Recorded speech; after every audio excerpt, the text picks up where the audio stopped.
let's go. All right. Good morning. Today's 9:23. We have a guest. It's the home detective with Carlos Hill. He's the owner. And we're going to be asking him some regular home inspection questions. But first we'll go over today's market. We have 15 new homes. We have 2 that went off the market. Couldn't find a home for them, an owner. We have 11 price changes, so that's 11 houses you can get a better deal on than you could before yesterday. We have 2 homes that went off the market and 287 that are under agreement. So we're going to just get to the point. Carlos is a busy guy and he's happy to come join us today. So we're going to ask a few questions. Okay? Sounds good. All right, Carlos. So what do you look for in a home inspection? Well, a home inspection generally covers all of the structure, the roof, heating and cooling systems, the electrical systems, plumbing, and just about everything that we can get our hands on without disassembling things. So that's what you should expect out of a normal home inspection, just a very comprehensive overview of the home, covering all the very important systems. Some things that may not be covered are things like appliances, typically refrigerators, washers, dryers. Those are things that usually aren't looked at during a home inspection. Some inspectors will look at the landscaping systems like the irrigation systems. Some inspectors won't. Our company doesn't inspect those. It just takes too long to do those inspections properly. You need a couple of days worth of time to get that done. So do you look for fire damage? How do you know if a roof is going to crash in or leak? I mean, Sure. If it's not raining, how do you know it's leaking? Right, absolutely. There's a lot of indicators that we look for that are situation specific. For example, with the roof, we look for changes in the overall structure. I'll give you an example. We just did a home inspection about a month ago. We got up on the roof and there was a large bow in the middle of the structure. We recommended we have a structural engineer come in, and sure enough, they found that the trusses were failing.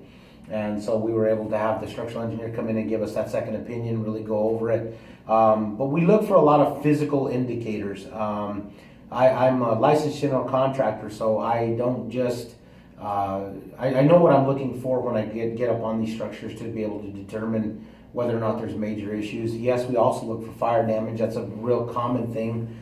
That's something we find more often than you would think. Is they've had a kitchen fire or some sort of structure fire. They do all the rehab on the inside of the home, but they leave the damage in the attic and they don't really touch that. So we've had that happen as well. Okay. And then, of course, when you have a roof leak, I mean, you have dangers of mold or any type of plumbing. Correct. If you get mold, Correct. Do you check for mold or what do you Absolutely. do with During the course of the inspection, there's a couple of inspections that I will typically include in a normal inspection, even if they're not asked for above and beyond. One of them is mold, and the other one is termite. So if we get a client who says, you know what, we don't want a termite inspection or we don't want a mold inspection, I'll typically start to look for those indicators anyway, just in case we happen to run across that situation. We can bring it up to a client's attention. As far as mold goes, and of course, we look for something called a conducive condition. In other words, a roof leak, a water spigot on the outside of the house that has been leaking for a while, leaks underneath the kitchen sink, things like that, that will create the conducive conditions that will allow mold to grow. So that's kind of how we go through during the course of the inspection and look for mold. Now, if it's ever found, we can also go in and do the actual test, do a sample for mold. And so the way you want to handle that is you start off by identifying the type of mold, and that sort of leads you into how to treat it, how to go about addressing the issue if you do in fact find it. It's something that can be addressed very easily, but it's something that's really a scary issue to people, and if they don't know how to go about taking care of it, it can scare them quite a bit. So. Okay. What about termites? I mean, in this area, are they going to, well, in any termites in any area, because we do go Sure. national on the west Sure. side. Do they eat a house out and the house falls down? I mean, right. Well, the termites that we have typically in the United States as a whole, the type of termites vary by area. In New Mexico, since we're here and we're kind of more local here, we have a little bit different termite than they do in a place like California or Louisiana. The difference is the way that the termites operate here. They typically will live outside of the home in a colony and then come into the home and eat and then return back to their colony. Whereas in Louisiana, California, the termite colony moves into the house and they start eating it from the inside out. Okay. Indicators as far as the house goes, things that the termites like to eat. Inside of a house, one of their favorite things to eat is the drywall paper. So the way that we typically look, obviously besides the conducive conditions, is we look for damage to the sheetrock. Okay, and that's a real good solid indicator that they're there. Also, of course, conducive conditions, try to look for them a little further in those areas as well. Okay, and after you do the inspection, do you say, okay, there's no termites, or is there something you do? I know I've seen, as a realtor, we've seen termite certificates. Is that something you just print out, or is that something provided to the state? Yeah, basically, it's there's a document that's required by the state of New Mexico. It's called the NMPA 33 form. And it's a specific form that termite certified inspectors have to fill out, and we give that to our clients, and that tells them that they have either a problem or they don't, and the house is clear and they're good to go. So yeah, there's a specific form that we issue to them, of course, that most lenders will require as well, that says the house is clear for termites. Okay, and then on future, if a client wants to call you after the fact, to close on the home, do they have access to you, or is it just a one-time shot after we get done doing our transaction? Is it a one-time shot and never see you again, or can the client get your number, call you? Absolutely. The Home Detective offers unlimited consultation before, during, and after. So it really doesn't matter. We get a lot of questions even after we do the home inspection. Between the time that they finish the home inspection and they actually close on the property, they can feel free to call us as much as they'd like. And then even after that, I get clients who call me and want referrals to different contractors, different things, or just have questions, how-tos, and what-fors about the house. We're always happy to answer those at no additional charge. But is a report something written, or is it a digital report? I mean, how do I get the report? So the report's going to come to you in a PDF format. It's an electronic report. It'll come emailed to you.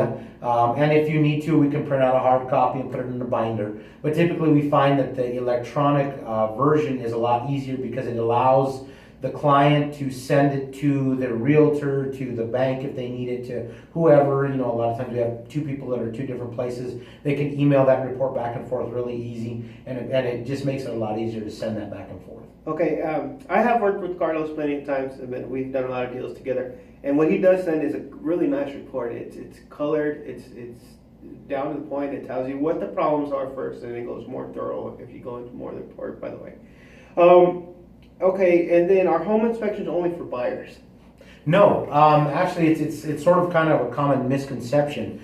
Home inspectors are for buyers and sellers also. We've done a number of home inspections. We do several, and we have one that's specifically geared towards a seller that wants to get ahead of any potential problems that they could see later on down the road that could be found by other home inspectors, and they just want to get a real good sort of leg up on what they're going into, and that way they know if they have any major issues.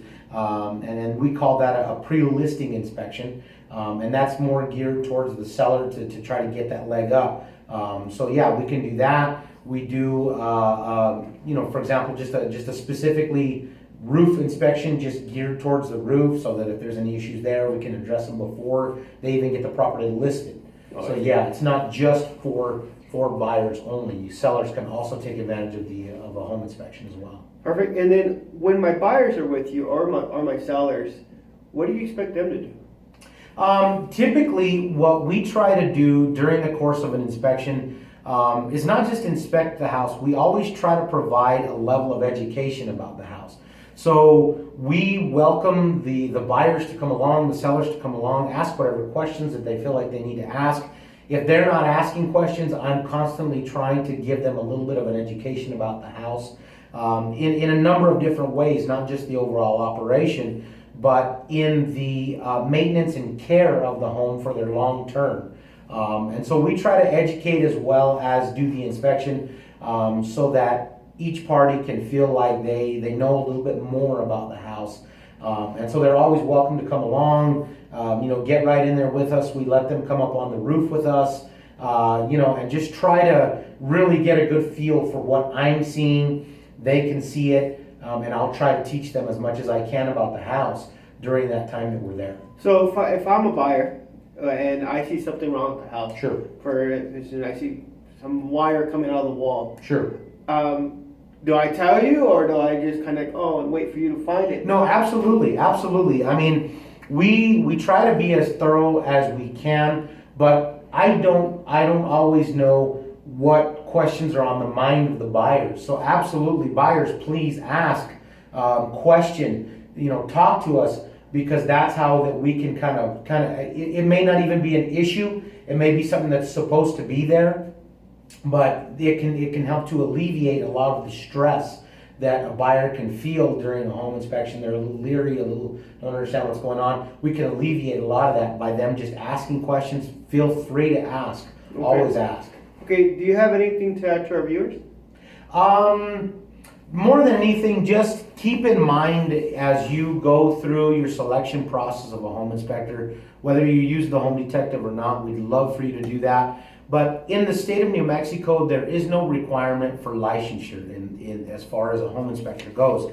And so you really want to thoroughly vet your home inspector, your choice. You want to make sure and ask them questions. Do they belong to any professional agencies? What kind of experience do they have? Because basically, in the state of New Mexico, you can take the Sally Struthers course and you can be a home inspector. So it's really kind of hit and miss with home inspectors in New Mexico. So please just thoroughly check your home inspectors and make sure that they're insured, that they have some sort of professional organization they belong to, they have some sort of ongoing continuing education. There are 2 or 3 major organizations that a good home inspector will belong to. You have ASHI, which is probably the widest known. It's the American Society of Home Inspectors. And then you have NACHI, and then a couple of others that kind of step down from there. But yeah, try to make sure that they belong to some sort of professional organization, that they have some sort of building background. And that would be probably my tip for the day, if you would call it that. Okay. Hey, Carlos, just to plug your business there, what's your phone number and your contact info for? Okay, so for the Home Detective Home Inspection Company, phone number is 575-635-0168. We also have a website. It's thehomedetectivelc.com, which will answer any questions that you have. So yeah, please feel free to give us a call. And we'll try to answer anything we can for you, and help you out any way we can. Okay, perfect. Okay, so what I want to add to this, just the very end, home inspections are just for information uses only, so you know what you're buying.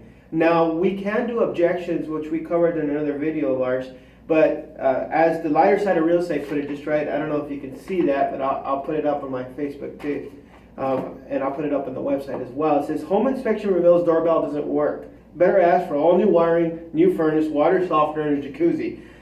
That's not the case. Remember, we're just looking for major problems it's going to stop you from being a homeowner, and it's going to cause you and not to buy the house, and you can back out of the deal. Now, if a doorbell doesn't work, it doesn't mean that the whole wiring is shot in the house. It just means the doorbell doesn't work. Exactly. New roofs. Sometimes, if it needs little maintenance jobs. A roof can be perfectly fine, it just hasn't been maintained, it just takes a maintenance job. Doesn't mean we have to put a new roof. So these home inspections are not, a lot of people think they're to kill deals, to charge the sellers a bunch of money. They're just for informational use only. Major items, they can be objected, such as it does need a new roof. Okay, well, that's a major item, we're gonna ask for a new roof. The panel is gonna catch fire tomorrow. The electrical panel, yes, we're gonna have to put an electrical panel, major stuff. But there's crayon on the wall, and they're not going to paint the whole house. And we can ask for it. Everything's negotiable. It's just not recommended. Okay? Again, this is Eli Berger Realtor at elibergerrealtor.com. And this is Carlos Hill from the Home Detective. Thank you very much. Thank you, sir. Yeah.